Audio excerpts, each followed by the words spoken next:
फूट फूट कर रोए जा रही थी। हॉस्पिटल में उसके पिता अजीत आखिरी सांस ले रहे थे। सुप्रिया के पिता अजीत को दिल की बीमारी थी और सुबह अचानक ही तबीयत बिगड़ गई। अरे मेरे दोस्त, तू ऐसी बातें मुंह से मत निकाल। बस तू जल्दी से ठीक हो जा, फिर अपने हाथों से तू सुप्रिया बेटी का कन्यादान करना। तू और मैं यही तो चाहते थे कि सुप्रिया मेरे घर की बहू बने।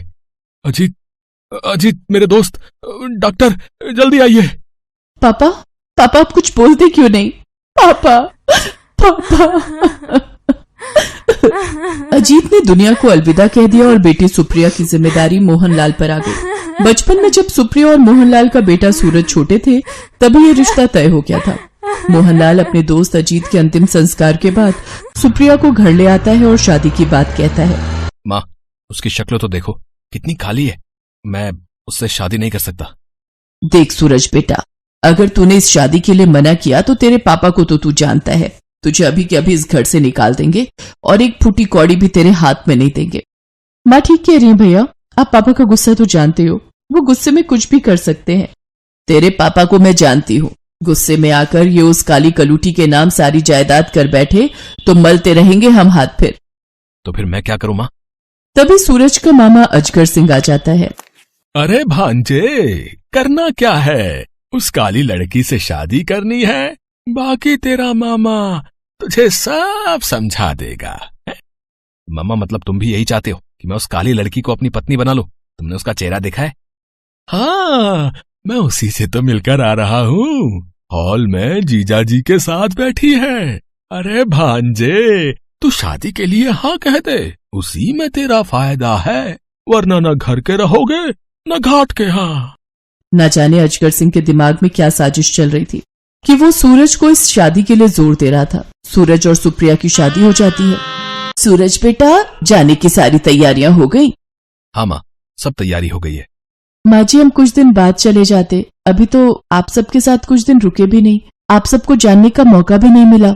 कोई बात नहीं बहू, अब तो तुमने हमेशा ही इस घर में रहना है, पर शादी में शुरू शुरू में ही हनीमून पर हो आओगी तो तुम दोनों एक दूसरे को अच्छे से जान जाओगे, तुम्हारे रिश्ते में मजबूती आएगी। इसीलिए मैंने और तुम्हारे पापा ने यही फैसला लिया है कि तुम हनीमून पर जाओ। हाँ बहू, मुझे तो पता ही नहीं चला कि इन सब ने कब तुम्हारी शिमला की टिकट करवा दी। भैया तो बोल रहे थे कि मलेशिया चले जाते हैं, पर भाभी ने उन्हें कहा कि वो अब इंडिया से बाहर नहीं जाना चाहती, इसलिए भैया ने शिमला की ही करवा ली। कोई बात नहीं, शिमला में तो अभी बर्फ पड़ रही है, वहां भी तो मौसम बहुत अच्छा है, अजगर भैया बता रहे थे। हाँ वो तो है। चलो अब तुम लोग गाड़ी में सामान रखो, मैं तुम्हें एयरपोर्ट छोड़ आता हूँ। एक काम करो, हम सभी बहू और सूरज को एयरपोर्ट छोड़ने के लिए चलते हैं। सब लोग सूरज और सुप्रिया को एयरपोर्ट छोड़कर आ जाते हैं। सूरज होटल पहुंचकर अपने मामा को फोन मिलाता है। मामा, तुमने मुझे कहा था कि तुम मुझे इस मुसीबत से छुटकारा दिलवाओगे, पर ये तो मेरे गले में फांसी के फंदे की तरह बंध गई है। मैं इसके साथ एक सेकंड नहीं रह सकता। मैं इसके साथ कोई पति पत्नी का रिश्ता नहीं रखना चाहता। मुझे इससे छुटकारा चाहिए आज के आज। देख सूरज, सब्र से काम ले। आज रात तू जैसे तैसे काट ले, कल सुबह मैं शिमला पहुंच जाऊंगा और मैं तुझे फोन करूंगा, तो तू सुप्रिया को लेकर मेरी बताई जगह पर पहुंच जाना। अजगर सूरज को सब कुछ समझा देता है। सूरज को तो बस सुप्रिया से छुटकारा चाहिए था, भले ही उसके लिए सूरज को कुछ भी करना पड़े। तभी सुप्रिया सूरज के पास आती है। सूरज, मैं बहुत भाग्यशाली हूँ कि मुझे आप जैसा पति मिला, वरना मुझ जैसी काली और बदसूरत लड़की को शादी के लिए भला हाँ कौन कहता। अब हाँ ठीक है, मुझे बहुत नींद आ रही है, मुझे सोने दो। जाओ तुम बेड पर सो जाओ, मैं यहाँ सोफे पर सो जाऊंगा। अगले दिन सूरज सुप्रिया को घुमाने के बहाने एक सुनसान पहाड़ी पर लेकर जाता है। कितना सुंदर नजारा है, पर यहाँ कोई घूमने नहीं आया। अरे मैं तुम्हें स्पेशल जगह लाया हूँ। क्यों, क्या हुआ? तुम्हें मेरे साथ अकेले में डर लग रहा है? नहीं, ऐसी बात नहीं है, आप मेरे साथ हो तो मुझे किस बात का डर। अच्छा चलो, अगर तुम्हें डर नहीं लगता तो फिर एक गेम खेलते हैं। मैं तुम्हारी आंखों पर पट्टी बांध देता हूँ, फिर मैं तुम्हें कहीं भी ले जाऊं तो तुम मेरे साथ चलोगी ना? बिल्कुल, मुझे कोई ऐतराज नहीं, मैं ये गेम खेलने के लिए तैयार हूँ। सूरज सुप्रिया की आंखों पर पट्टी बांध देता है और उसका हाथ पकड़कर पहाड़ी से धक्का देने के लिए ले जाने लगता है। सुप्रिया को तो बिल्कुल भी डर नहीं लग रहा था। वो आंखों पर पट्टी बांधे सूरज के बताए रास्ते पर चलती जा रही थी। पहाड़ी का किनारा आने ही वाला था कि सूरज सुप्रिया से बोला, सुप्रिया, अगर मैं तुम्हें ये कहूँ कि मुझे तुम बिल्कुल भी पसंद नहीं हो, मुझे तुम्हारे काले रंग से नफरत है और मैं तुम्हें अपनी पत्नी के रूप में कभी भी स्वीकार नहीं कर सकता, और आप मुझे इस पहाड़ी से धक्का देने के लिए लाए हो। मैं ये सच जानती हूँ। जब आप मामा जी से फोन पर बात कर रहे थे तब मैंने आपकी बातें सुन ली थी।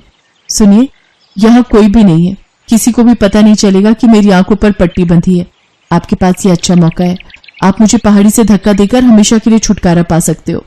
तभी सूरज का मामा अजगर सिंह आ जाता है। भांजे, जल्दी कर, जल्दी से धक्का दे इस काली कलूटी को। अरे देख क्या रहा है, दे धक्का।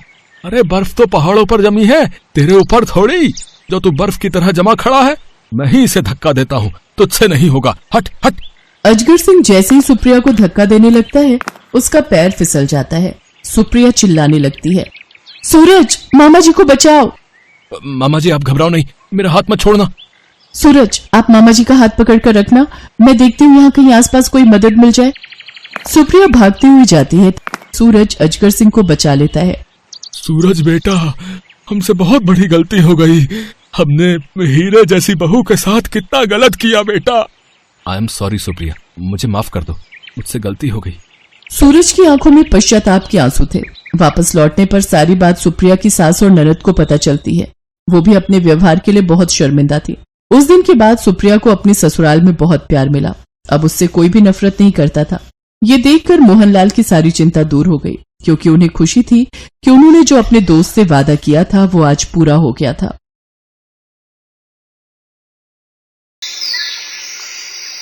मोनिका की सास कुछ दिनों के लिए उसके पास रहने आने वाली थी। मोनिका छत पर कपड़े सुखाने गई तो पड़ोसन शालू मिल गई। अरे मोनिका, क्या बात है, आज तो तूने बड़ी जल्दी मशीन लगाकर कपड़े धो भी लिए। अरे वो आज मेरी सासू माँ आने वाली है ना। फिर तो तेरे से मिलना जुलना बहुत कम हो जाएगा। अरे वो ज्यादा दिनों के लिए नहीं आ रही हैं, मुश्किल से 1-2 हफ्ते बस। लगता है दरवाजे की घंटी बज रही है, लगता है राहुल माँ जी को लेकर आ गए हैं। मोनिका नीचे जाकर दरवाजा खोलती है। माँ जी, पाए लागू, सफर में कोई तकलीफ तो नहीं हुई? तकलीफ की तो पूछो मत, गर्मी में बुरा हाल हो गया। ट्रेन में इतनी गर्मी थी कि परेशान हो गई मैं तो। मेरे लिए सबसे पहले मीठी लस्सी बना दे, फिर मैं ठंडे पानी से नहा लूंगी। माँ मैं ऑफिस के लिए निकलता हूँ, मुझे थोड़ा काम है, आप आराम करो। माँ जी, आपके लिए पनीर की भुर्जी और मूंग धुली हुई दाल बनाई है, नहा लो, मैं रोटी सेक देती हूँ। सास के आ जाने से मोनिका को शालू से बात करने का वक्त ही नहीं मिलता था।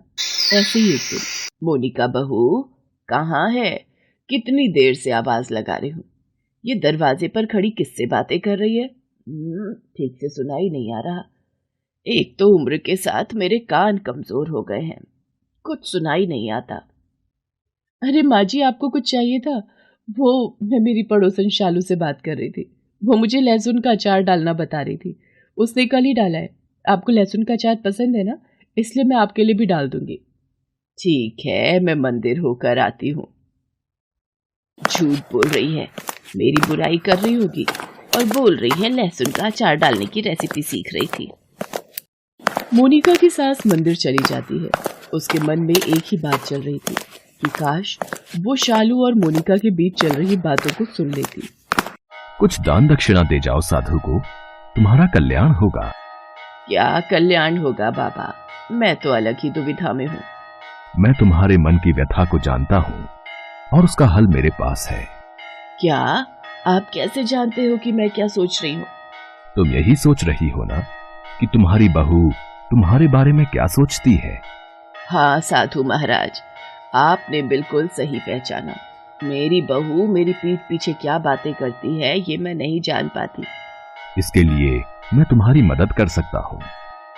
ये लो, ये एक जादुई माला है जिसे पहनकर तुम अपना रूप बदल सकती हो।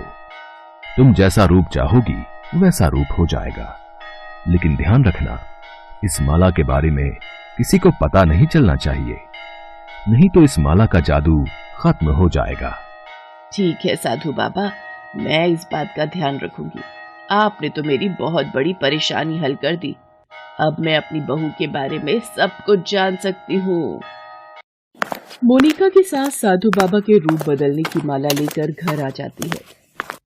साधु बाबा ने मुझे माला तो दे दी, इस माला का उपयोग करके देखती हूँ। जादुई माला, मुझे मोनिका के रूप में बदल दो। अरे, मैं तो सचमुच मोनिका के रूप में आ गई। वो तो अभी बाजार गई हुई है। ये आवाज कौन लगा रहा है? ये तो पड़ोसन शालू है। मोनिका, कितनी देर से तुझे आवाजें लगा रही थी? ये ले, लहसुन का अचार लाई थी। वैसे तेरी सास अभी तक आई तो नहीं ना? उसके आने से पहले छुपा ले, वरना सारा खा जाएगी तेरी सास। तू कह रही थी ना सास के पीछे से देकर जाओ। अच्छा, तो ये बात है। मेरे बारे में ये बातें होती हैं। किस सोच में पड़ गई? जल्दी से पकड़, नहीं तो कहेगी कि सास आ गई है, मुझे ये काम करना है, वो काम करना है, सास ने तंग किया हुआ है।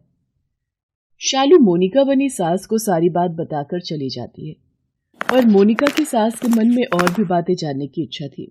वो अपने रूप में वापस आ जाती है। ये बहुत बढ़िया तरीका है। रूप बदलकर मैं किसी से भी किसी की बात जान सकती हूँ। मैं कुछ दिनों के लिए क्या आई, मोनिका बहू ने तो मेरी बुराइयां करनी शुरू कर दी। अब मुझे मोनिका बहू को सबक सिखाना ही हो। एक दिन मोनिका की सास शालू का रूप बनाकर मोनिका के पास जाती है। और मोनिका, तेरी सास कैसी है? कब जा रही है वापस अपने शहर? अरे अभी कहाँ, अभी तो अगले महीने और रुकने का इरादा है। पता नहीं और कितने दिन झेलना पड़ेगा इन्हें। बताओ, ये आजकल की बहुएं हैं, मुझे झेल रही है ये। क्या करूं शालू, जब से मेरी सास आई है एक पैर पर खड़ी होकर सारे घर का काम करना पड़ता है। अच्छा मैं चलती हूँ सासू माँ के लिए घिया के कोफ्ते बनाने, नहीं तो कहेंगी कि उनकी पसंद का खाना नहीं बना। ये रूप बदलने वाली माला ना होती तो मेरे सामने ये सच्चाई ना आ पाती।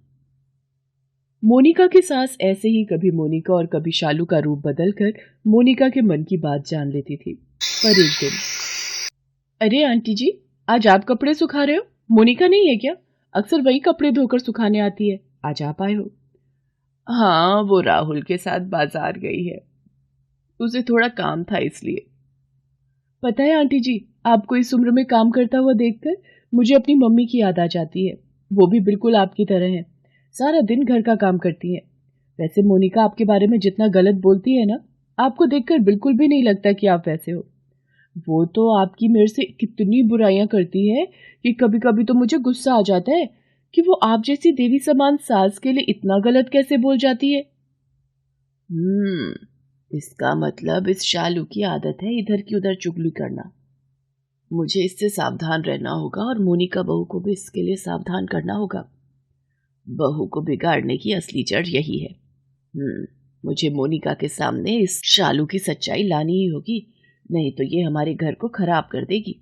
मोनिका की सास समझ गई थी कि मोनिका को बिगाड़ने में और भड़काने में सबसे बड़ा हाथ शालू का है, इसलिए मोनिका की सास ने शालू की सच्चाई मोनिका के सामने लाने की सोची।